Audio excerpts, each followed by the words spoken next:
This is your friend Nose Oke. Well, welcome to my channel. This evening, I would like us to talk about, like I said the other time, my journey growing up. It was tough. It was tough, and but I want to give you some tips on how I was able to navigate, and despite all challenges, I was able to rise above all those obstacles, all the tumults and the rage, and I became a registered nurse. I got married and I have kids, and I'm doing just fine. So, number one, I want you to know that in this life, nobody owes you anything. But at times, we think, we think that because somebody is our brother, our wives, our husbands, our friends, our family, or something, that they owe us something, especially if they are better off. Well, owing us something might not totally be like owing us something might not totally be cash. It might be the moral support, it might be the psychological or emotional support for us. But most of the times we think it should be that, having something like entitlement mentality. You understand? But along the line, the journey of my life, I had to realize with force.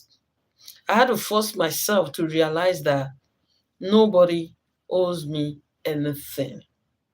Whatever somebody has decided to do for me, I see it as a privilege. I began to see it as a privilege, not my right. You understand? So, no matter what you are going through, for the fact that I've helped someone in the past, and it is just human for me to have my own challenges, and they are better off there. And I think it is, mandatory for them to be in the same shoes I was for them when they were going through their crisis makes me a normal human being. It's just normal, it's just natural. You understand? But I want you to know that it is not mandatory for them to do the same goodness to repay it to me. But that without one now stop you from doing good to people. No, that shouldn't stop us from being kind, being good to people around you. Because kindness makes the world go round. Love is a beautiful thing. So you should not, because you have done goodness to somebody, you have been there for them in their lowest times, and you expect them to do something good for you when you are going through your own. But they said no, it is not possible. They can't do it. They start doing as if you meant nothing, as if you have not done something for them, as if they don't know you and you are not part of them. You should know that it is not, you should not stop doing good because some people have decided to repay you evil for your kindness or compassion or goodness. Because when you keep sowing the seed of goodness, when you keep doing good to people around you, I want you to know that the goodness will come back some way. It can be from It can be across the nations. It can be overseas. It can be abroad. It can be right here that you may not even think about. So it is not enough for you to say because you are helping someone, you want to quit because you have helped them in the past and they are not there for you. Maybe they are just you were meant to cross their path because you had something that is proposed that God has predestinated that you were going to do to them. So it is not compulsory. It might not be that they are the one that will, repay you the goodness and the kindness you have, meted out to them. So talking about the journey of my life, I grew up in a, you know, in a village with my maternal aunt in the southern western part of Nigeria, the Yoruba speaking part of Nigeria. And when we're talking about the Yoruba speaking part of Nigeria, it was interior where I will have to walk from, miles, like 100 miles, 50 miles, depending on the on the location of our farm that will be going to. So you are not sure. It's just early in the morning or late in the night that the aunt we just the maternal aunt we just tell me, okay, we'll be going to so market, so farm. That is how you get to know that this is where you'll be going to. So nobody knows what the future really holds. But when you keep looking down on yourself because of your background, when I talk to people, especially young adults or youth, seeming youth, what I tell them that wherever you are now, it is not determinant of where you're going to be. Like the late General Olusegun Obasanjo, he was a former president in Nigeria, and he was a president for 2 times. He was a president as a military head of state. He was a president as a civilian head of state for 8 solid years. He had an noble background. He had an noble background. He was raised in a thatched house. When we're talking about thatched house, like a hut where they use this palm frond or palm leaves to build.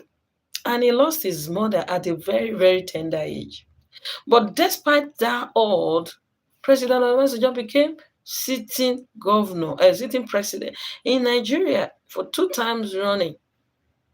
You understand? So the background is not the determinant of your future. It's not the determinant of where you're going. If I had given up on my dream to becoming a nurse, nobody will know me today. Maybe somebody will just know me as a market woman, a woman selling mineral somewhere, selling pure water or something.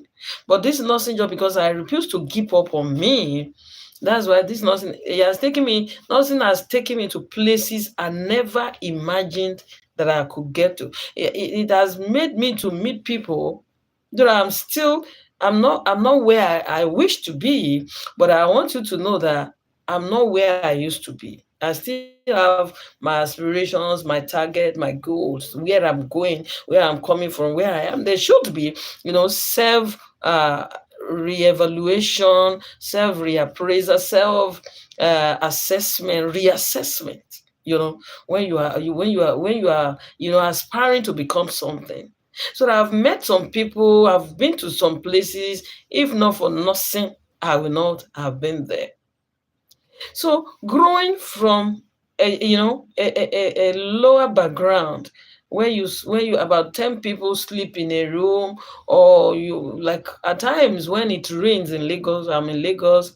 When it rains in Lagos, I see myself, instead of being happy, I begin to think about there are some people around some areas like slum in Lagos that as it's raining now, some of us are happy we can sleep with our eyes closed. Some people, as it's raining, they cannot sleep because they will be in a corner, all their rooms will be flooded. They have children and they have not done nothing wrong for them to be in that situation. But when you are from a lowly background, especially in this part of the world, and you need someone to pull you up, like in my dialect, there's something they call atapata dide. Later, some people say, akpata is even better. Akpata is like a rock that your background is like you are coming from, the scratch. We don't have nothing, no helper. Your parents were not there financially, and you were just moving. And somebody now said later that which akpata that when you are standing on the rock, it's easier for you to be able to rise up and move But when you are inside the mud and your two legs are there, as you are moving, one leg is going back inside the mud, though you are moving forward. As you are moving, the second leg is straight into the mud. Then that is what we call something that aterofo, the day. You understand? It is that is kind of background that I had. That is the kind of background that I had.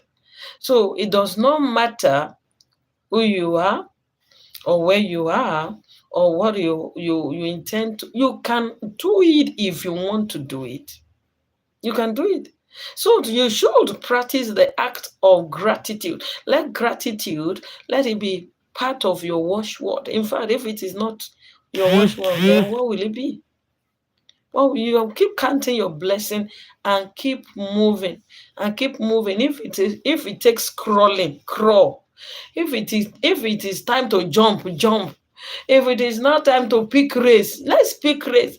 There's one adage in Yoruba that used to say, my darling, that if you hear people carrying it and you don't help them to carry, at the end of the day, they come and carry the rubbish and put it at the back of your house. I live in a kind of environment that by 5 a.m., as a 10, 11, 12-year-old girl, when I was even in primary school, like 7, 8 years, those days there was no history of kidnapping, of course, no ritual. If there were ritual killers, because of social media now, we are able to see people kidnapping, killing, butchering their fellow human beings. It's crazy. But then, because I was born in early 70s, there was nothing like that. By 5 a.m., I'm on my way to the farm. And my maternal auntie had her own grandchildren, oh, but I was like 1 or 2 years older than some of them. Were like 5. They would be still sleeping. She would have woken me up. Oh yeah, but say, stand up, stand up, farm, farm, farm. And she's still there sleeping too. And I'll be going, bam. And I'm still coming back to school. By I don't even have time, but I know as early as 5. There's something like 5. She has woken me up, and all the grandchildren are still sleeping. I'll go to the farm, do my beat. By 7:30, I'm just using that time because that time there was no time gone, there was no clock. We use our sense. When the cock crows, Mama says, "Oh yeah, wake up! It's time." It's the cock that when the cock crows that we follow those days. Then I will rush to the farm. At times you will see people along because it's a village where most like 75% of people are farmers. They are peasant farmers. Then we had, apart from the fact that there were peasant farmers, we had people that were even market women, market men, that we go to the farm first, then come back home to come and sell their produce, what they have been able to bring out. That's what they live on. So as I'm going, I'll be seeing different kinds of people. Ah, this is the daughter of so so so. But they will just greet and we're going. So I was made to go through hell. And this one was my maternal aunt. That's why I told God, no matter the circumstances, I can't allow my children to even when they go for holiday, that holiday the place it go hard. If na garri we get, maybe we carry sugar and groundnut, maybe they drink. I went through hell, so I don't wish it for my children. And I thank God He has not permitted that. We have been pulling through at every stage in life. So by 5 a.m., I'm already up, going to the farm. I get to the farm, make ridges, plant yams, plant. If it's time for what is it called, corn, I make corns. I do everything. Carry firewood on my head, and I'm coming. You know, from there I learned how to, carry firewood. When you have packed firewood, you use rope to tie it up. Let's say it's straight like that. You tie it down, you tie it up. Then it becomes a problem. How do you carry it? You are the only one in the farm. Then there is a system that my maternal aunt taught me. You push it up. As you are pushing it up, You just use your head. You use your head to jam it. And the thing will just be there. I got to a stage, all my ears around the center of my head was bald. Like I was a man. This was 10, 11, 12-year old girl. So I know there is nothing we can do. Broken homes, um, divorces, separations will of course happen, because there are some marriages or relationships that I don't advise people to stay back, especially when it comes to abuse, especially physical abuse. Though it's not as if financial abuse is good either. It's not as if somebody that disrespects you is good either, because those things can bastardize your emotion. They can destabilize your emotion. They can make you feel unwell and lose your self-esteem and self-confidence, because I've been there. But at the same time, we cannot ask you to go. But if there are some situations that are manageable, I will prefer you work out your relationships, especially when you have kids. But if there are no kids, why not? Everybody just go their way as if nothing happens, and life continues. So when broken health happens, when relationship crumbles, the children are the center of it. And in this part of with the world, especially Nigeria, we don't. When it happens, most of us don't know what is called co-parenting or co-bonding because of children. We don't know. Most of us women, we just carry the pikin. Oh man, we carry the boy child involved, and we not allow the other party to see because of what? I have a client whose the husband wanted to marry another woman, and the man took the two kids in that relationship away from her when she was not at home. She was at job, and she took those children, and the woman was almost running mad. So I got into the knowing. They brought her for counseling, and I told her, you have just these two kids, and this man just took the children to somewhere you don't know, not even within Lagos now, took them to somewhere in Ogun State. I said, okay, let's keep watching. One day we were just lucky. The husband's family, one of the husband's relatives just called the woman and said, I'm just having compassion on you. I just pity you. You, this one, you didn't do anything for this man just because he wanted to marry a younger woman. And no wahala. So your children are in so school at Ogun State, Ijebu. The woman called me like this, told her, oh, yeah, go and make your findings. And she went. And the house mistress, they handed over the children to say, their papa say, nobody should come and see them. And families were begging. This woman has not done something. You want to marry second wife? Marry now. She's not saying no. So why should you just carry children? You want to make her mentally insane, mentally unwell. And she started going to that school. She wasn't going to give the children anything so that the father will not know. The father did not know that this man has been in contact with these children regularly. They finished secondary school, moved to University of Ibadan. One did geology, the other girl did medicine. The younger boy did is it geology? Yeah, I think he did geology. The other one did medicine. And when it was now time to get married, the girl that did medicine was going to marry a petroleum engineer or something. She went to serve in Delta when Nigeria was still good service, and she met this guy, and that was it. When it was time for the wedding, the father instructed her, I don't want to see your mother in this wedding. She said, no wahala.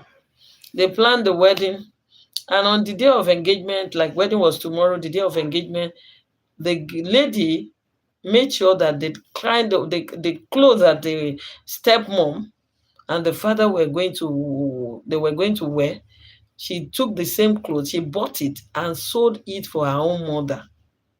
When it is time, this your Yoruba traditional marriage day, there will be a time they will call the father or something to come and pray for the children, and they will now call the mother too to give prayer to your daughter. That's how the woman that has been hiding. She made her own food, though, brought people, but the man did not know because he was the owner of party now. He didn't know what was happening behind the scene. And the man said, what will happen is that Kini come and it's time for their mommy to pray.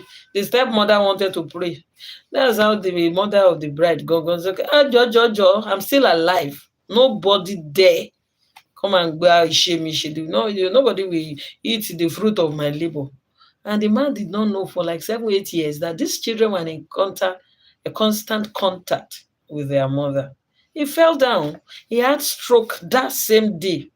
By the time they were doing the wedding the following day, it was his younger brother that represented him. So we do a lot of crazy stuff when it comes to relationship in Nigeria that will affect the children. How will you want your daughter to be happy and you don't want her mother around on the day of your marriage? It's not as if you have caught her with sleeping with a man. You have not caught her trying to poison or kill you. He has not removed knife to choke you in the middle of the night and you caught her. Maybe those are the things that that are extreme to me. Because men can stand, they can stand, they cannot stand their wives or their girls cheating. You see, some men have wives, they have 5 girlfriends, side chicks, and all these 5 chicks, they don't want to marry them, and they don't want this side chick going to have boyfriend. Men, as bad as that. You understand? So it's not as if the man has caught her with a boyfriend or girlfriend. Then why is it that you wanted to marry second wife? I've seen cases like that. Please, I wanted to marry these children you have had 4. I want to marry another wife. Just like that. Women go through a lot in all the name of this relationship. I want to marry second wife. Daddy, why now? I say I want to marry another. Don't get belle again. That's it. If you get belle now, you go train them yourself. The woman say yes, sir. The woman they go bring na 2 pikin he don't get before. As he reach now with 2 pikin, as he born one, the second child came. She was pregnant with the second baby when their husband called her to don't have pikin again. Don't get belly after this pregnancy. I want to marry the 3rd wife. She was the one that was now complaining. I was telling the first wife that men they are scum, they are scum, they are scammers. How can this daddy tell me that I should marry him, that he will not marry another person, follow me? Now I don't marry the 3rd one. That is life. So, but for the sake of the children, so that was how we have to, be able to marry certain things together, because we shouldn't be putting them in the midst of our problems. That's why you see a lot of abandoned children. Though they are with their mothers, or some are with their fathers, but they are abandoned. Because if there is no co-parenting, both financially, psychologically, and morally, it affects them. If I've worked in a very big secondary school, a very big secondary school. Those days, 15, 20 years ago, they were paying 750,000 naira per year. Aside of the other thing, just school fees, 750. As at 2005, 2004, 2006, I left there 2007 or 2008. I can't remember. I think 2008. That's where I left it. They were paying 750. If you see what broken home children go through, oh my God. Some of them will say, I don't have father. I don't even know how my father looks like. So it was there I began to realize, for me to be in that village with no parental love, parent that you will see once in a year. My mommy was even trying on her own. She will come like twice a year. My father, only once a year. And he was in the north. We just come, one more. Wait till remain. All the things they will bring. My maternal aunt that was living with will not allow it to be dropped. It will not. If they brought toothpaste, she will not allow me to use it. It's our own immediate grandchildren that will be using it. If they brought Baba Salad, there's something they call Baba Salad. That was this Bonvita, big Bonvita then, before Milo even started reading. Big Bonvita, like it was as if I was bigger, like the size of custard, big custard. Mama will keep it in the house. It's the children. When the children now miss the thing, when they miss it for them, after mixing it for them, when they have taken it, then the rale, the amuku, there's something they call amu leftover. That those ones there. Then I say, okay, oh, Felicia, come on. That, and I'll be drinking it. There is bread. Oh my God. There is bread, oh, there's ajeku bread, crumbs of bread. Inside that, in Yoruba, I don't know whether they do it in Igbos or we like to dip bread inside tea. So when you dip bread inside tea, some of them we get, how do I put it? Some of them we get caught inside that thing. And that was when I'll be happy drinking it. In short, broken home in fact, it lowers your self-esteem.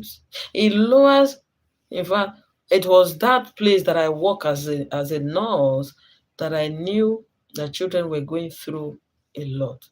And I don't see it stopping anytime soon because there will be relationship crises, there will be violence in marriage, there will be in-laws problems that might lead to marriage.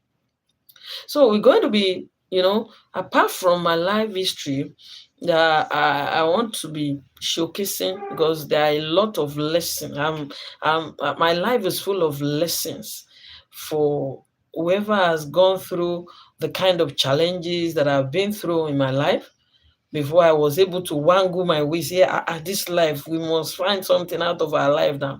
No matter my background, it does not have to determine where I should be.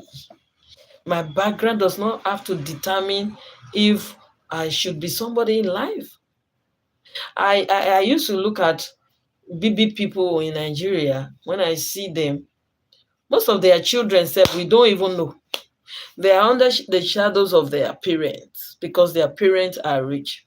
And most of them have not seen anything in life. They needed money, bam. They needed to go to school, charm. They needed to buy motor, bam.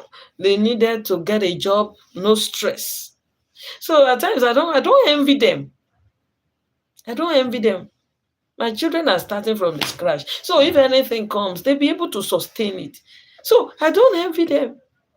So when you work for it, it takes longer with you. I, as a child of 10 years, 11, 12 years, walks 2 miles to farm before going to school. By the time I come back, it should be around 7 o'clock, 7:30, and the school resumption was 8 then, though we had no clock. But I know most of the time I will get late to school. I will go. Immediately I'm closing. At 2 p.m., we closed 2 p.m. Those days was day of free education, free food, free gbogbo. They gave us free books and everything.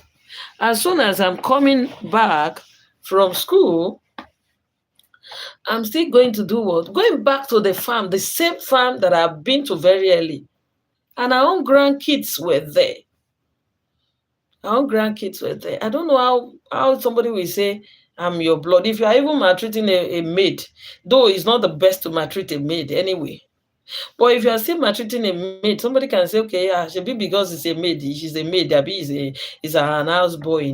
But when you say somebody is your cousin, your sibling, your siblings, maybe nephew, your niece, your blood, your step cousin or something, and you know that you might maltreat a maid today, but after 1 year, 2 years, they leave you. You might not get to see them in a lifetime. But when you maltreat your blood, they are part of you forever and ever. They will be part of you. They will be part of you. I have someone now that traveled out, took our own younger sister's daughter and took her abroad. And the girl saw Atalata Baba. They dealt with her. They dealt with her. Now she's on her own. She has left them. and she's doing fine. So all those things, she was practically like a maid.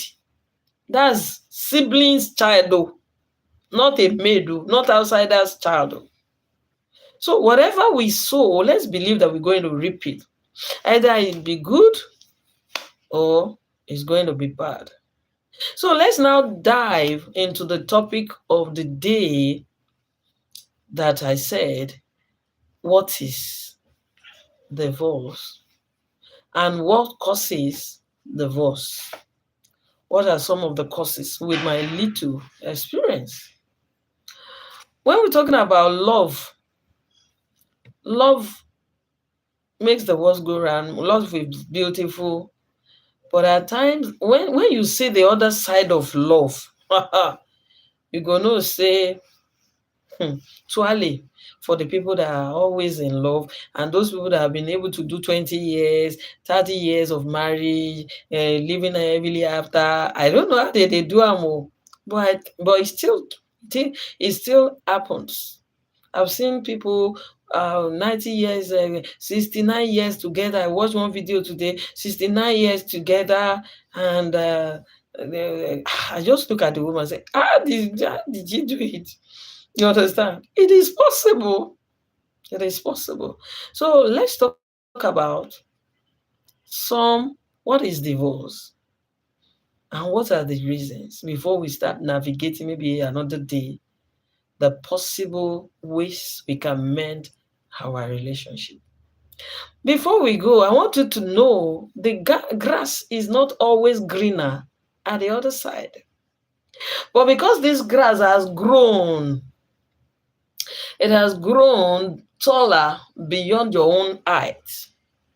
And what is at the back, the other side of the grass, you think, oh, this grass is, in fact, it should be beautiful at the other side. You don't know whether the other side is rotten.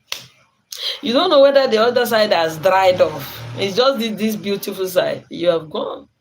And especially these days of social media, like about some years ago, I saw myself involving in emotional, how do I put it now?